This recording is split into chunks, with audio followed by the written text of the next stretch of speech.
کیا آپ جانتے ہیں کہ دنیا کے خاتمے سے پہلے ایک دن ایسا آئے گا جب خانہ خدا کے سائے میں ایک بے گناہ کا خون بہایا جائے گا، اور پھر چند دن بعد ایک پورا لشکر زمین میں زندہ دفن ہو جائے گا؟ نہ ایٹم بم، نہ زلزلہ، بلکہ اللہ کا براہ راست فیصلہ۔ یہ کوئی فلمی کہانی نہیں ہے، بلکہ یہ وہ واقعات ہیں کہ جن کا ذکر قرآن مجید، اہل بیت علیہم السلام، احادیث، اہل سنت، یہودی اور عیسائی کتابوں میں ملتا ہے، موجود ہے۔ تمام سوالوں کے جواب اسی چینل پر۔ چینل کو سبسکرائب کریں اور ویڈیو کو آخر تک دیکھیں۔ اعوذ باللہ من الشیطان الرجیم، بسم اللہ الرحمن الرحیم۔ معزز سامعین و ناظرین، السلام علیکم۔ جیسا کہ آپ جانتے ہیں کہ آج ہمارا موضوع گفتگو ہے مکہ میں خون، بیدہ میں قیامت، ظہور امام مہدی علیہ السلام کی آخری دو نشانیاں۔ میرے نوجوان دوستو، انشاءاللہ آج قرآن اور اہل بیت علیہم السلام کی تعلیمات کے حوالے سے تمام حقائق آپ لوگوں کے سامنے بیان کیے جائیں گے۔ معزز بہنوں اور بھائیوں سے گزارش کروں گا کہ ویڈیو کو آخر تک دیکھیے گا۔ تاریخ گواہ ہے کہ جب ظلم حد سے بڑھ جاتا ہے تب حق بولنے والے قتل کر دیے جاتے ہیں، شہید کر دیے جاتے ہیں۔ میرے نوجوان دوستو، جب حرم خدا بھی محفوظ نہ رہے، دیکھیے اس سے بڑی قیامت کیا ہوگی جب حج کے دوران اللہ کا گھر بھی محفوظ نہیں رہے گا، تب اللہ زمین پر اپنا نظام قائم کرے گا انشاءاللہ تعالی۔ آج ہم ایسی دو خوفناک نشانیوں کے بارے میں بحث کریں گے۔ نفس زکیہ کا قتل اور مقام بیدہ میں لشکر کا دھنسنا، یہ دونوں واقعات صرف مذہبی روایات نہیں ہیں بلکہ عالمی تبدیلی کے آغاز کا اعلان ہے۔ لیکن سوال یہ ہے، نفس زکیہ کون ہوگا؟ اسے کیوں قتل کیا جائے گا؟ اسے کیوں شہید کیا جائے گا؟ اور وہ کون سا لشکر ہے جسے زمین میں زندہ نگل لیا جائے گا؟ یہ ویڈیو بار بار کہہ رہا ہوں کہ یہ ویڈیو آخر تک دیکھیے، شاید یہ ویڈیو آج آپ کی سوچ بدل دے۔ یہ قرآن ایک مظلوم کی شہادت کو کچھ اس طرح بیان کرتا ہے، بسم اللہ الرحمن الرحیم، بِأَيِّ ذَنبٍ قُتِلَتْ، آخر کس جرم میں مارے گئے، کس خطا میں شہید کیے گئے؟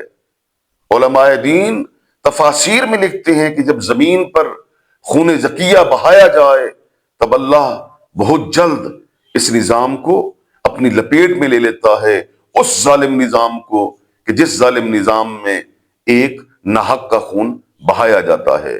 میرے چھٹے امام جعفر صادق علیہ السلام فرماتے ہیں، لَيْسَ بَيْنَ قِيَامِ الْقَائِمِ وَقَتْلِ النَّفْسِ الزَّكِيَّةِ إِلَّا 15 لَيْلَةً۔ میرے امام فرماتے ہیں کہ امام مہدی کے ظہور اور نفس زکیہ کے قتل کے درمیان صرف 15 راتوں کا فاصلہ ہوگا۔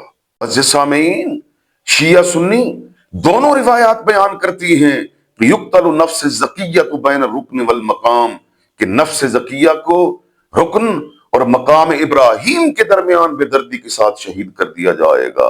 اللہ اکبر! سوچئے، حرم خدا ہو، اللہ کا گھر ہو، لاکھوں حاجی ہوں، اور کعبے کے سائے میں کھڑا ایک نوجوان کہ جس کے پاس کوئی اسلحہ نہیں، کوئی تلوار نہیں، وہ صرف حق کا اعلان کرتا ہے، اور طاقت تکبر کے نشے میں ڈوبی حکومت خانہ خدا کے سائے میں اس نوجوان کو شہید کر دیتی ہے۔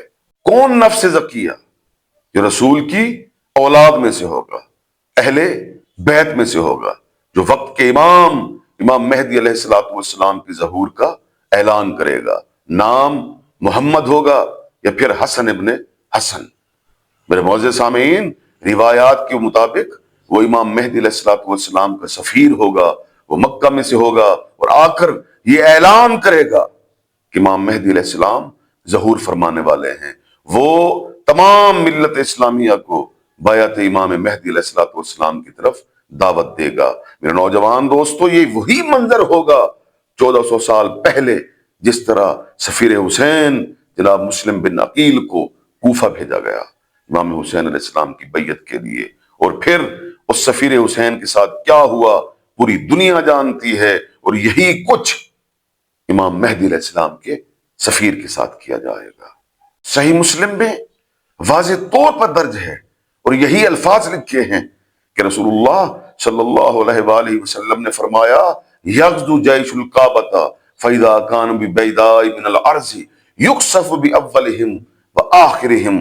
رسول اللہ صلی اللہ علیہ وآلہ وسلم نے فرمایا کہ سفیانی اپنے لشکر سمیت جب امام مہدی علیہ السلام کو شہید کرنے کی غرض سے مکہ کی طرف نکلے گا تو مکہ اور مدینہ کے درمیان مقام بیدا میں اپنے لشکر سمیت زمین میں زندہ دفن کر دیا جائے گا۔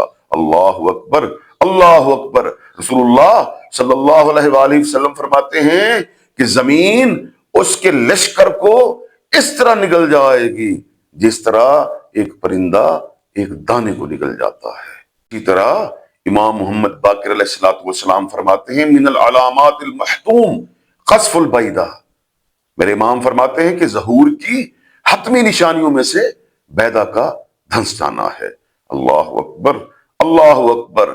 ہزاروں سپاہی، جدید اسلحہ، اچانک زمین لرزے گی، زمین پھٹے گی اور پورا لشکر مٹ جائے گا۔ میرے نوجوان دوستو، تاریخ اپنے آپ کو ہمیشہ دہراتی ہے۔ میرا یہ جملہ یاد رکھیے گا، تاریخ اس منظر کو دریائے نیل کے اس منظر سے ملائے گی کہ جب دریائے نیل میں وقت کے فرعون، وقت کے طاقتور حکمران دجال کو اپنے لشکر سمیت دریا کے اندر غرق کیا گیا۔ اب جو لوگ اس بات کو نہیں مانتے، وہ یہ سمجھتے ہیں کہ ایسا ممکن ہے، تو کیا تاریخ نے آپ کو ایسا پہلے کبھی نہیں دکھایا؟ کیا قرآن نے آپ کو نہیں دکھایا کہ جب فرعون اپنے لشکر سمیت دریائے نیل میں غرق ہوا، وہ بھی وقت کے موسیٰ کو شہید کرنے کی غرض سے نکلا تھا اور اپنے لشکر سمیت زمین بوس ہو گیا، سمندر برد ہو گیا۔ اسی طرح سفیانی کا لشکر جب اپنے وقت کے امام کو مارنے کے لیے، قتل کرنے کے لیے، شہید کرنے کے لیے نکلے گا تو اللہ اسی منظر کو دوبارہ دہرائے گا اور یہ پورا لشکر اپنے جدید اسلحے سمیت، سپاہیوں سمیت زمین برد ہو جائے گا، زمین اسے نگل لے گی۔ میرے معزز سامعین، میرے نوجوان دوستو، جب کعبہ کے سائے میں آپ بلا جواز ایک مرد ناحق، ایک مرد مظلوم، ایک نفس زکیہ کا خون بہائیں گے تو پھر اس کا نتیجہ کیا نکلے گا؟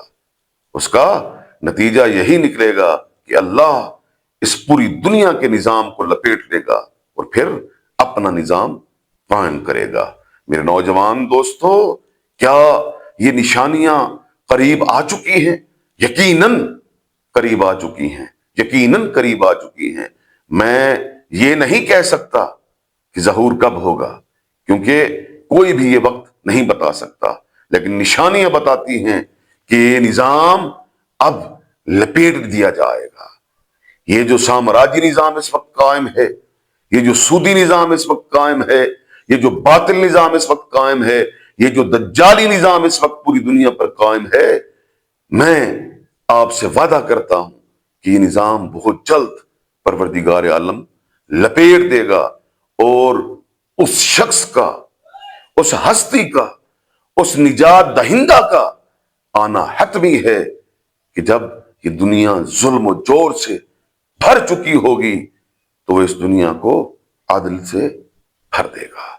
میرے نوجوان دوستو، آغوین 9 یوٹیوب چینل جو مزاحمت کی آواز ہے، اگر آپ کو ویڈیوز پسند آتی ہیں تو ویڈیوز کو لائک بھی کیا کریں، شیئر بھی کیا کریں اور چینل کو لازمی سبسکرائب کریں۔ شکریہ۔